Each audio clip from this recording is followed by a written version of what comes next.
Muy buenas tardes, bienvenidos al Mundo Ahora de France 24. Yo soy Elena Lozano y todo lo que verá a continuación es noticia. Iniciamos.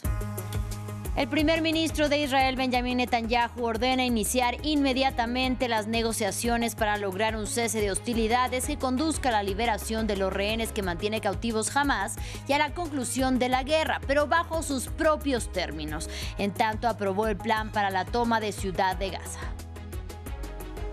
Fue detenido y encarcelado por autoridades italianas el ciudadano ucraniano señalado de ser responsable del sabotaje en contra de los gasoductos Nord Stream 1 y 2 en 2022 que atraviesan el mar Báltico desde Rusia hasta Alemania.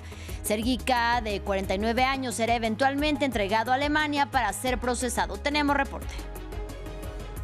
La Unión Europea y Estados Unidos pactaron por escrito los términos del acuerdo al que lograron llegar en julio para evitar una guerra arancelaria. Washington impondrá un arancel del 15% a la mayoría de importaciones europeas y Bruselas comprará más energía material y militar a la Unión Americana.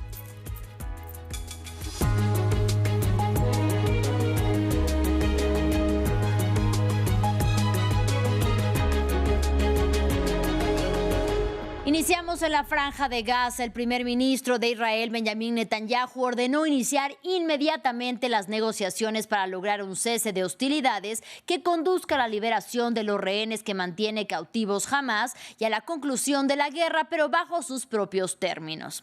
Asimismo, aprobó el plan para la toma militar de Ciudad de Gaza, que actualmente está habitada por más de 800,000 gazatíes. En sus propias palabras, abro comillas, estos dos objetivos, derrotar a Hamás y liberar a todos nuestros rehenes, van de la mano, cierro comillas. Y más temprano, las fuerzas israelíes llamaron a hospitales y organizaciones humanitarias a evacuar Ciudad de Gaza.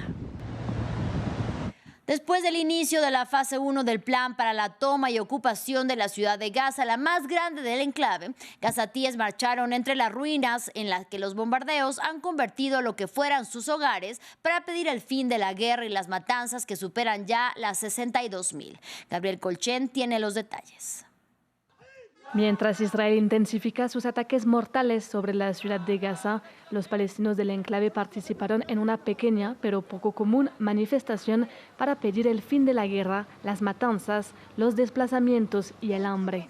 La protesta fue organizada por numerosos sindicatos palestinos, incluidos los de periodistas.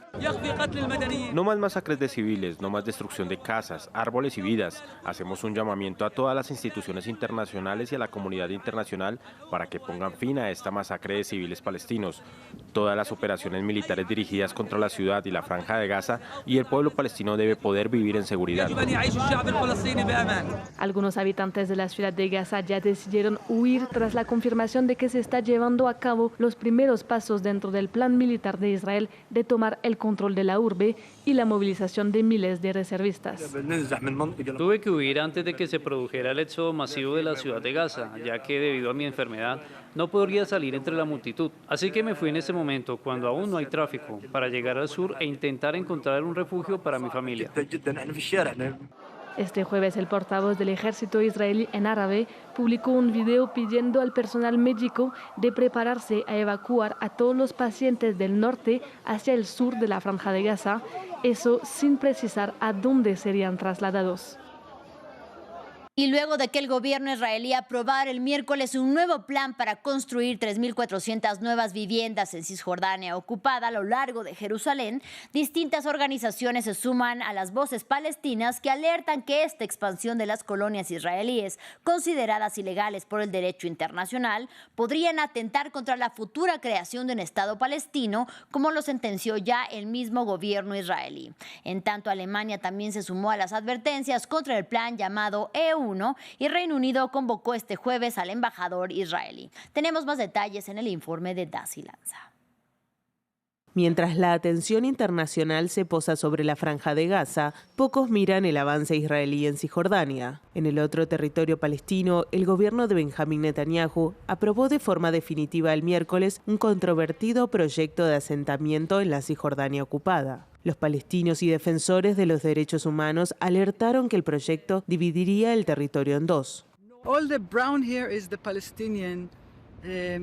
Todo lo que está en marrón aquí es la continuidad palestina. Israel quiere crear una continuidad israelí en el corazón de Cisjordania. Esto es E1. Este es el asentamiento de Male Adumim, ya construido justo detrás de nosotros. Y si Israel lo construye, el plan es también cerrar toda esta zona a los palestinos.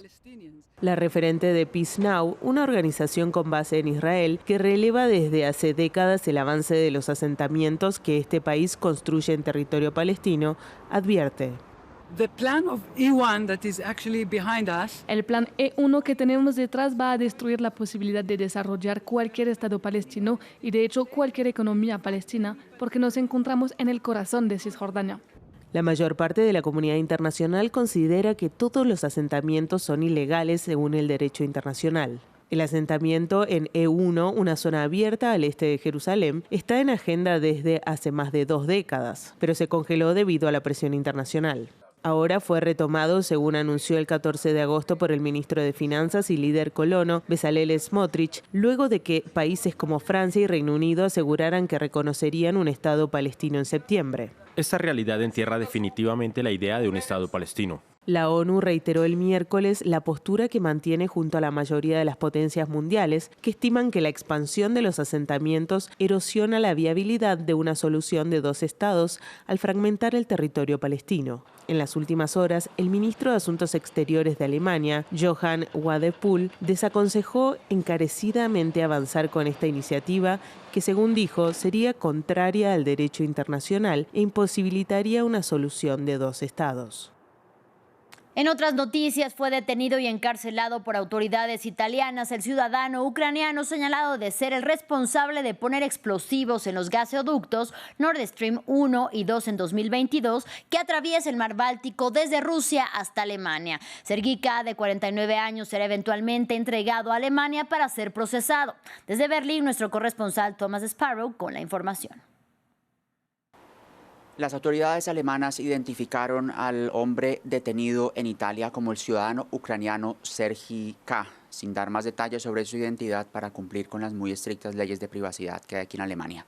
Lo que sí indicaron las autoridades en ese comunicado firmado por la Fiscalía General Alemana es que consideran que Sergei K. es uno de los coordinadores del grupo que estuvo detrás del sabotaje contra Nord Stream 1 y Nord Stream 2. Un sabotaje que puso en evidencia las grandes dificultades que ha tenido Europa para garantizar su seguridad energética.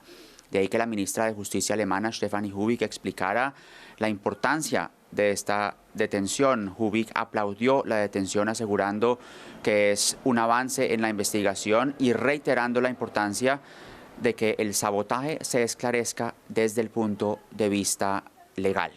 Es importante recordar que Nord Stream 1 y Nord Stream 2 son quizás los símbolos más importantes, pero también más controversiales de una política alemana impulsada sobre todo durante los gobiernos de Gerhard Schröder y Angela Merkel para comprar gas barato a Rusia, reforzar los lazos comerciales con ese país y a través de esos lazos comerciales estrechos mantener canales de comunicación con Rusia para hablar de otros temas importantes a nivel internacional. Pero el otro lado de la moneda es que esos vínculos con Rusia también revelaron la muy peligrosa dependencia de Alemania hacia Rusia, una dependencia que quedó en evidencia tras la invasión rusa a Ucrania en 2022 y que desembocó aquí en Alemania en una crisis energética muy profunda a medida que el gobierno del entonces canciller Olaf Scholz trataba precisamente de reducir sus vínculos con Moscú.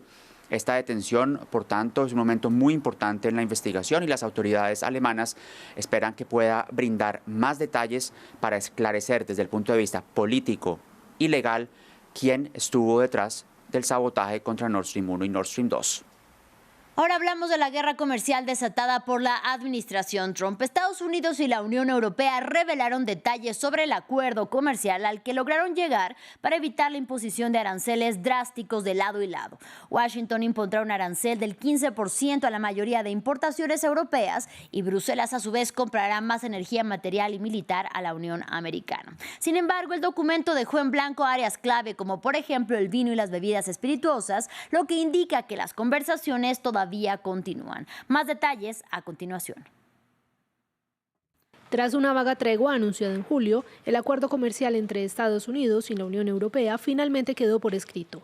La declaración conjunta prevé la imposición de un arancel del 15% a aproximadamente el 70% de las exportaciones europeas a Estados Unidos, incluyendo productos farmacéuticos y semiconductores. Los mismos que el presidente Donald Trump había declarado estarían excluidos del acuerdo y se enfrentarían a tasas arancelarias de hasta el 250 y el 100% respectivamente. Este es el acuerdo comercial más favorable que Estados Unidos ha extendido a cualquier socio. Una amplia gama de sectores, incluyendo industrias estratégicas como la automotriz, la farmacéutica, los semiconductores y la madera, se beneficiarán de este límite. Sin embargo, el alivio no llegará de inmediato a los fabricantes de automóviles europeos. El documento estipula que el arancel de importación solo bajará del 27,5% actual, una vez que la Unión Europea introduzca formalmente la legislación que flexibilizaría los aranceles sobre los productos industriales y agrícolas de su contraparte. El acuerdo ha decepcionado a un sector, el del vino y las bebidas espirituosas, un área de la que ambas partes han disfrutado de aranceles cero desde 1997. Desafortunadamente, en este caso no logramos incluir este sector. El acuerdo escrito es todavía un primer paso y las negociaciones continuarán. Seguimos en Estados Unidos. Eric y Lyle Menéndez, dos hermanos que asesinaron a sus padres en 1989 en su casa de Beverly Hills, iniciaron sus audiencias de libertad condicional este jueves después de pasar más de 3 décadas en prisión. Inicialmente fueron condenados a cadena perpetua sin posibilidad de libertad condicional en 1996, pero a principios de este año un juez de California redujo sus sentencias, lo que les permitió optar a la libertad condicional. Ocurre tras la creciente evidencia de que los asesinatos se produjeron luego de años de abuso sexual por parte de su padre. Aquí, más detalles. ¿Podrán quedar libres los hermanos Menéndez tras casi 30 años de haber sido condenados a cadena perpetua? Lyle y Eric Menéndez fueron condenados en 1996 por asesinar a sus padres, Kitty y José, con fines lucrativos, en su casa familiar en Beverly Hills. En el momento del doble asesinato, en 1989, tenían tan solo 21 y 18 años. El otoño pasado, el caso volvió a los tribunales cuando un juez decidió celebrar una nueva audiencia de sentencia en enero. Esperamos que al final de este proceso o pronto logremos su liberación. Durante el juicio inicial, los hermanos admitieron haber asesinado a sus padres, pero argumentaron que actuaron en defensa propia. La fiscalía afirmó que actuaron por avaricia. Su historia se volvió a contar el año pasado en una serie de Netflix, que retrataba a una familia disfuncional con una madre severa y un padre que abusaba sexualmente de sus hijos. Entre las pruebas presentadas para la nueva sentencia están una carta que Eric Menéndez escribió a un primo meses antes de los asesinatos. He estado intentando evitar a papá. Sigue pasando, Andy, pero ahora es peor para mí. Nunca sé cuándo va a pasar y me está volviendo loco. Todas las noches me quedo despierto pensando que podría entrar. El nuevo fiscal del distrito de Los Ángeles prometió luchar contra la concesión de la libertad condicional. La defensa principal en el caso Menéndez no fue el abuso sexual, sino la defensa principal, la defensa perpetrada e inventada. Fue en realidad defensa propia. Si la Junta de Libertad Condicional concede la libertad a uno o a ambos hermanos, el caso pasará al gobernador de California, Gavin Newsom, quien decidirá si aprueba o rechaza la decisión en un plazo de 4 meses. Ecuador registró en los primeros 7 meses del 2025 un aumento del 40,36% en la cifra de homicidios en comparación con el mismo periodo del año pasado. Fueron exactamente 5.268 casos solo este año, mientras que en 2024 se reportaron 3.753, por lo que se considera que este fue el periodo de 7 meses más violento registrado en la última década. Pese a la lucha que el gobierno de Daniel Noboa dice librar contra el crimen organizado y el narcotráfico, el país es azotado por la violencia en medio de la guerra entre bandas criminales. Escuchemos. El incremento de la violencia en Guayas y en general del Ecuador está atravesado por algo que he denominado la segunda ola de fragmentación criminal. ¿Qué sucede en América Latina y que cobra mayor fuerza en el Ecuador? Los grupos criminales hegemónicos que habíamos visto en los últimos años están pasando por un proceso de fraccionamiento, es decir, se están dividiendo en nuevos grupos y eso es lo que está sucediendo en el Ecuador desde finales del 2024. Finalizamos en el continente africano. El gobierno de Uganda informó que firmó un acuerdo con Estados Unidos para acoger a ciudadanos de terceros países que sean deportados de la Unión Americana, pero que se rehúsan a volver a sus lugares de origen. Sin embargo, precisó que se trata de un acuerdo temporal y que ambos están trabajando en cómo se llevará a cabo. Entre las condiciones, Uganda dijo que no aceptarían a personas con antecedentes penales ni tampoco a menores no acompañados y que el país preferiría recibir a personas precisamente de nacionalidades africanas. Fin del informativo. Gracias por su compañía. Hasta la próxima.